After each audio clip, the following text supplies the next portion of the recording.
Hey everybody, welcome back to the Bass Fishing Archives, your sole source for bass fishing history.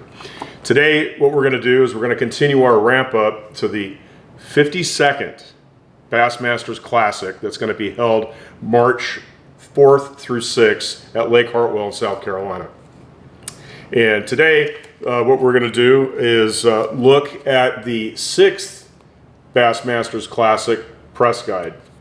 Last week we looked at the 1975 Bassmasters Classic Press Guide, which was held 1975. And this week what we're going to do is we're going to go through the 6th. And again, this is a piece of bass fishing history that there aren't many of these remaining. This again goes back to the days when the classics were mystery lakes. Nobody knew what lake they were going to be fishing until they got 10,000 feet in the air and Ray Scott announced it over the intercom. This classic here, we just actually finished the 1976 season at a glance on the website. We got some pictures and stuff out of this, but we did not go through the press guide, and that's what we're going to do today. So what we're going to do is we're not just going to do this on video. We're also going to put the entire press guide on the website so you can go check it out and read it, literally every word from cover to cover at your leisure. So why don't we head over to the computer, sit down, and go through this piece of history.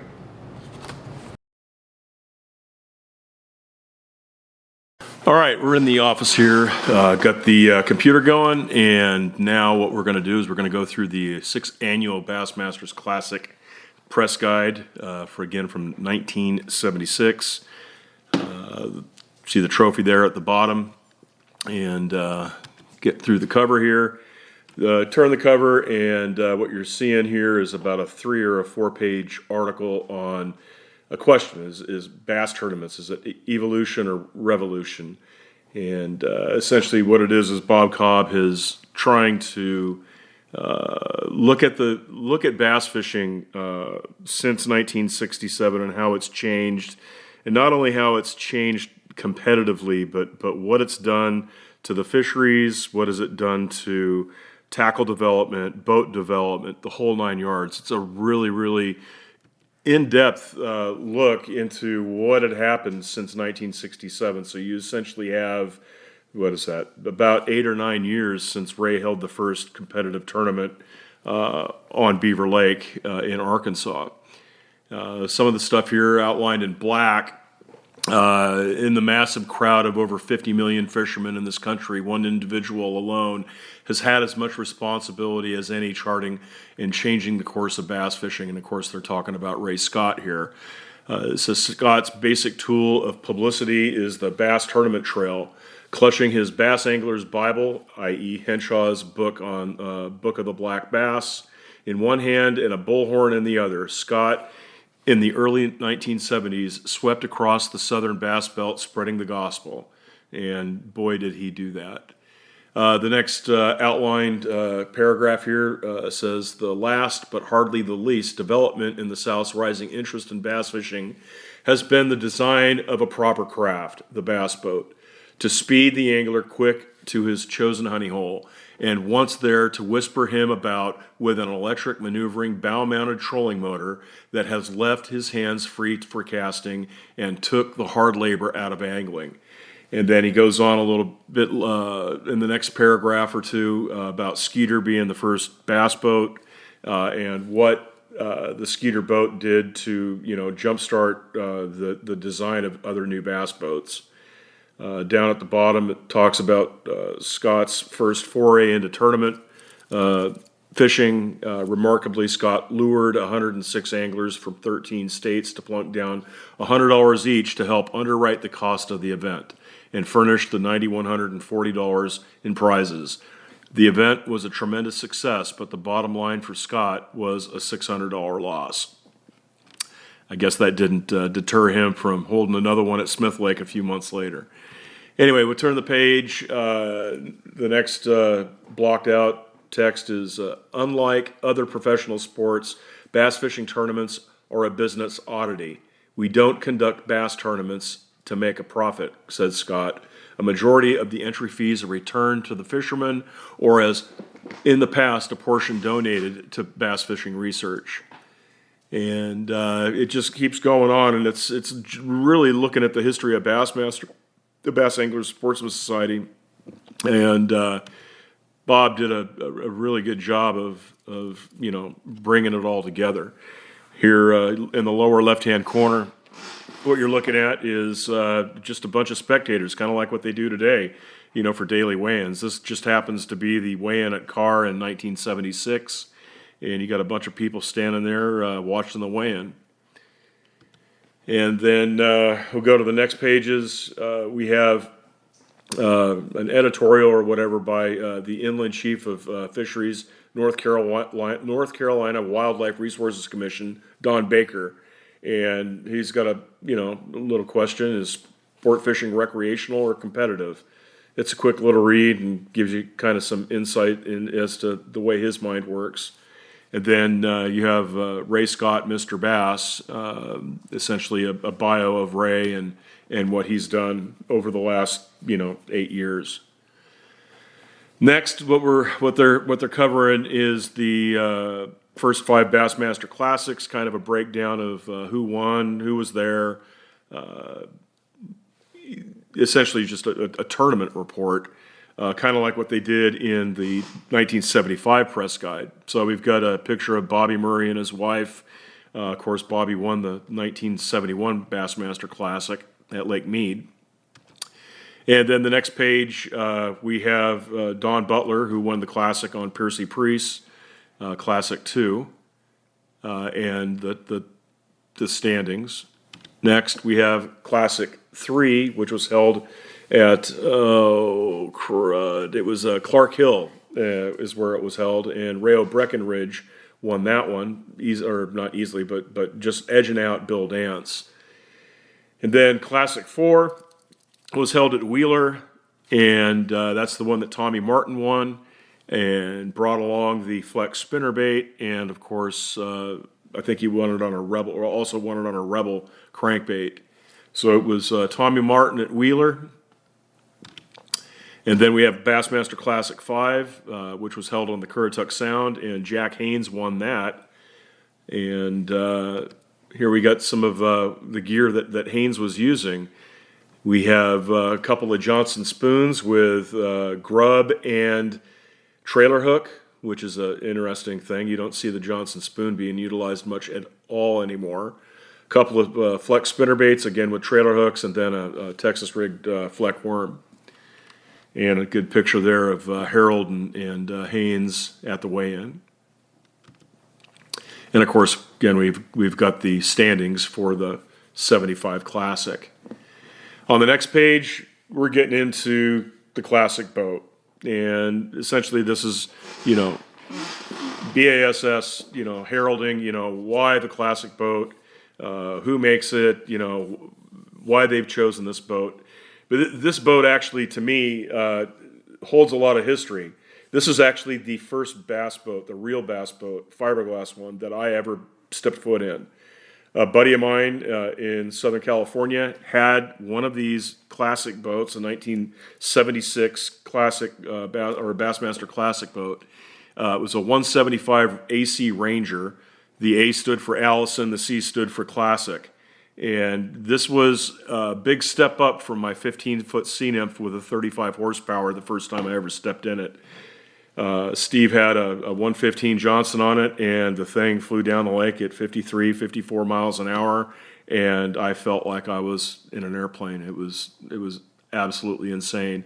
The boat was blue, two-tone blue color, and he had a Silver Troll motor on it. He had 2 Lowrances, and he added a Graph. It was a fun boat to fish out of. And here's the spread. Too bad it's in black and white. You'd be able to see the pretty blue color that it was, and just a good write up on the Classic boat and all it had in it.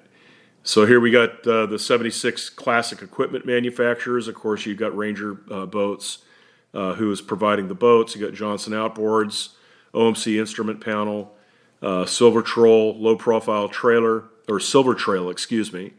And then you've got a Lowrance LFG 300 BC flasher. Again, the C stands for classic. And then we have a one-hander CB radio by, I believe it was Radio Shack. Johnny Reb Lecture Anchor, which was interesting because I didn't know Don Orton, who was the owner of Action Tackle, was the rep. Boat reins, Plano tackle boxes, life vest, I assume it was maybe Stearns, and then Easy Trim was the power trim unit company. And then below that you see a picture of the Currituck Sound and all the boats lined up for the anglers. But on the next page is the really another one of the interesting things about this press guide. You know, everybody thinks that Bass Live started back in the mid 2000s.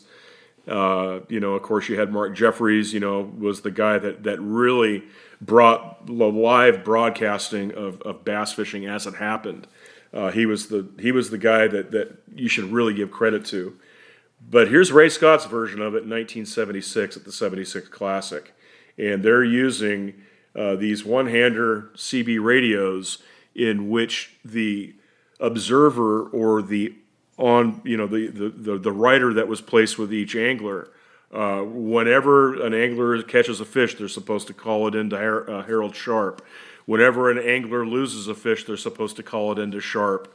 And they had this, board, this chalkboard, or there was no dryer race boards back then, but a chalkboard where they were constantly changing the standings throughout the day. And it was great if you, were within range of the CB radio or were there watching all the changes take place. But I think we have to call this the first live presentation of bass fishing. And then they have a CBers code book or slanguage of how you talk on a CB, and that's kind of funny to go back and look at. And then what we get into on the next page is the bios of all the anglers that are fishing the Classic, and they're presented in Angler of the Year order. So Houston got Angler of the Year for 76, and I can't go through all of this, it'd just take too much time, but Houston got the Angler of the Year, a couple of pictures of him, a couple more pictures of Jimmy, just good old photographs of the old days. Then the next picture what we have Jack Haynes, and Haynes qualified two ways. He was the returning champion, but Haynes also got second place in his second year fishing the Bassmaster Tour. And that was a pretty big deal. Haynes had previously gotten fifth place in 75 in Angler of the Year standings, and in his second year, he comes up and he gets second place. That's a big accomplishment considering all the work and stuff that the Classic winner would have to do throughout the year. Third place was Tommy Martin. Fourth place was Rayo Breckenridge, both of them Classic winners at 74 and 73. Fifth place was Bill Dance. Sixth place was Roger Moore. Seventh place, Paul Chambly. Eighth place, Ricky Green. Ninth place, Johnny Morris.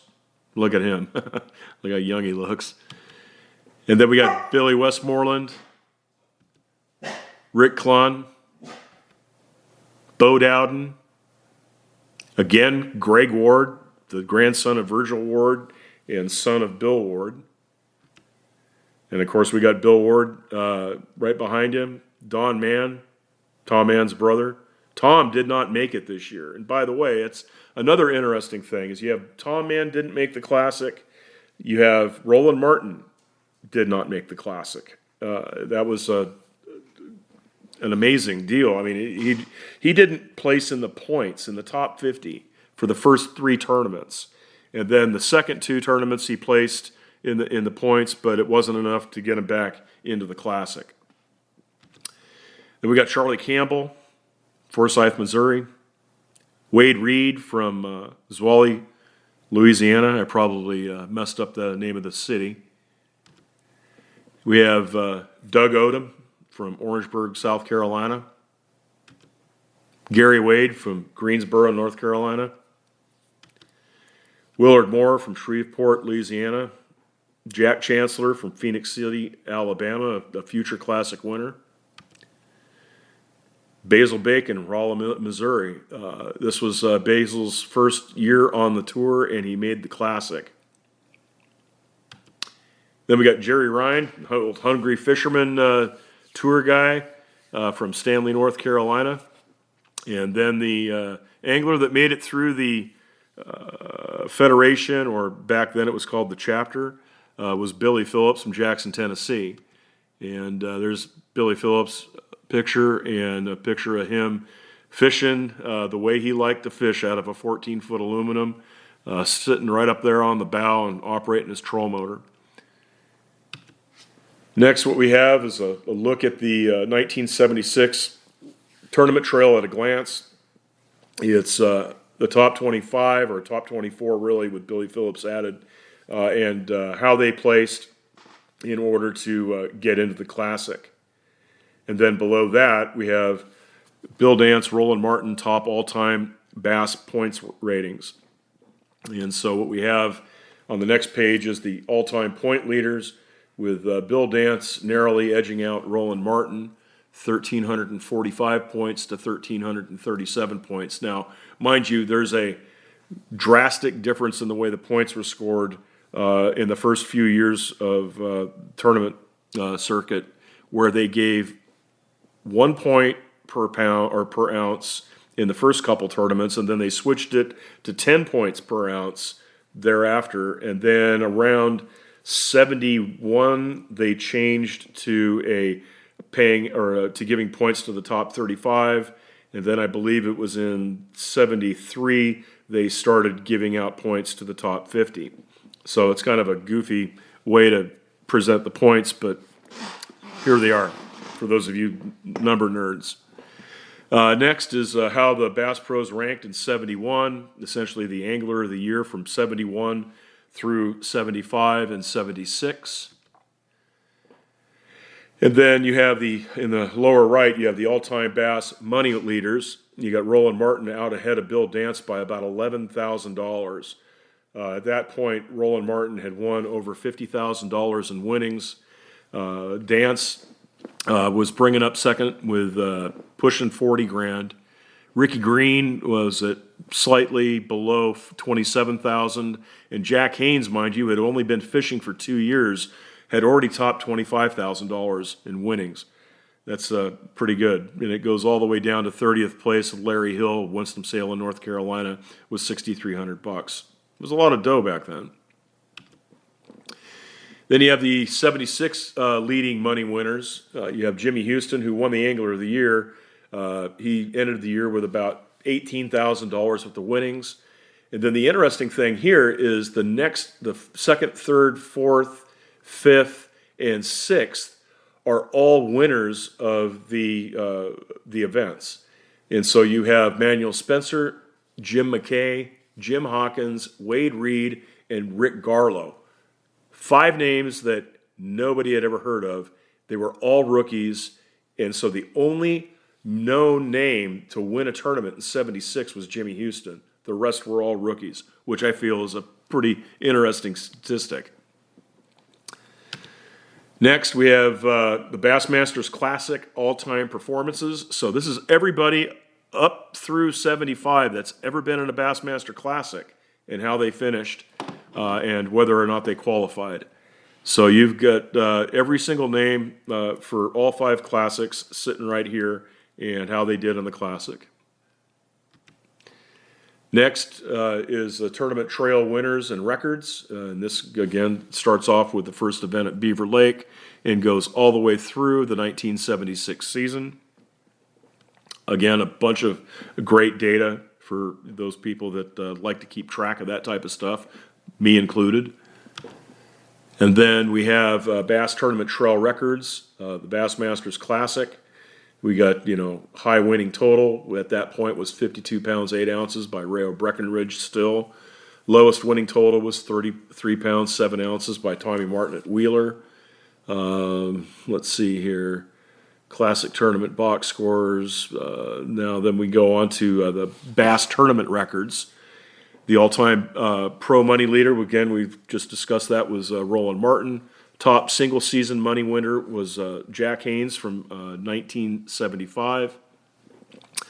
Most B.A.S.S tournaments won was Roland Martin with 8, Bill Dance with 7, and John Powell with 3. Highest winning tournament weight was 138 pounds, 6 ounces by Blake Honeycutt on that famed event at Lake Eufaula in 1969. He had 34 bass out of a 15 bass per day or 45 bass that he could have weighed in limit. Then we have the top winning weight for a 10 bass limit was 108 pounds, 2 ounces by Larry Hill at the St. Johns River with 29 fish. Largest bass tournament lunker at that point was still Bob Tyndall's 12-pound, 13-ounce fish that he caught in 73 at the St. Johns River. Low bass tournament winning total was 21 pounds, 6 ounces by Roland Martin at the All-American on Watts Bar, Tennessee in 1973. That since has been smashed. I don't know if you want to call it smashed, but lowballed maybe is a better phrase. Highest total weight bass tournament, 6,257 pounds by 250 anglers at the Louisiana Invitational at Toledo Bend in 76. And the most bass weighed in was 3,848 at the Texas National at the 1974 Sam Rayburn tournament. Then we got some interesting stuff here. The Fly Rod Series records and winners, they only did that for 1 year, much to the happiness and joy of all the anglers competing. Then we had the National Bassmaster Team Championship, or the Federation anglers that had actually won and qualified to fish for the Classic.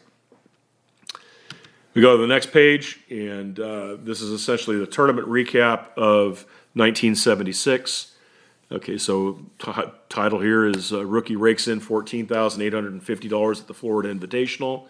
And it was Connie Baker of Rock Hill, South Carolina. And essentially what he did is he was dipping or flipping crappie jigs, which I bet that's probably the only tournament ever won on a crappie jig, to my knowledge at least. Someone out there can definitely correct me if I'm wrong. Next, we have Toledo Bend tournament. Again, another rookie is Jim Mckay, and he walked away with the tournament. Let's see, he was 78 pounds. And next to him was 70 pounds, 14 ounces, and that was caught by Dave Hilton. And there's a picture of Dave Hilton from Tennessee right there. Next event was Houston's at Sandy Cooper. He, again, was the only real name that won a tournament this season. And Houston weighed in 67.5 pounds to Doug Odom's 62.3. Another rookie, Jim Hawkins, gets a club entry into the tournament that was held at Carr, and he made it pay off. And he looks like he won it on plastics, and that's an old lead-lipped DB2 and a BB3 balsa bait. Love seeing those old baits. Next one would be Cordell Hall. Rick Clunn almost won. If he had gotten 2 fish in that he had lost, he would have taken it from Wade Reed. But as it turned out, Wade prevailed, and he won it on a $1 spinnerbait that his wife got him for at the bargain store after he would run out during practice. Pretty interesting story. Definitely worth a read. And here's a couple of the baits that I believe Clunn was using the lunker lure, which is on the lower right hand of the left hand picture. And then you have Phillips Buzz Jeweler, Billy Phillips's bait, and then Floyd's bucktail buzzer. Big fish was caught by Bill Wooten. 5 pound 4 ounces. And this is a low weight tournament, 23-13 over 3 days, won it. Clun came in second place with 23-1. Then the last tournament of the year was on Bull Shoals, and another rookie wins this, Brick Garlow. And Table Rock, he kicked, or no, it wasn't Table Rock, excuse me, it was Bull Shoals. And he ends up, winning it. Won it with 32-9. Second place was Basil Bacon. Got second place with 29-14.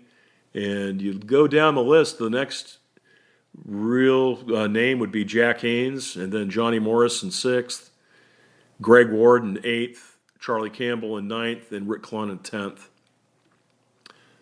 Next page, talking about the 77 tournament trail, and now we've gone from $440,000 trail in 76, and they're predicting that this 77 season's going to be offering $505,000 in payout. And the qualifying events are going to be up to $62,500 per event. Of course, that's everybody's entry fees, as it is today. Then we have the tournament trail for 77, the schedule. Going to start off at the St. Johns River again, just like they are this week. Then we go to Louisiana and fish Toledo Bend. Fish Lake Gaston this time in Virginia instead of Carr, so this will be a new lake. Then they'll have the Bass Championship April 13th through 15th at a Lake TBD. The Arkansas Invitational at Greer's Ferry. The Alabama Invitational at West Point. Bassmaster Team Championship or the Federation to be announced. The New York Invitational, Thousand Islands, and then the Bassmaster Classic, of course, again, is going to be a mystery site.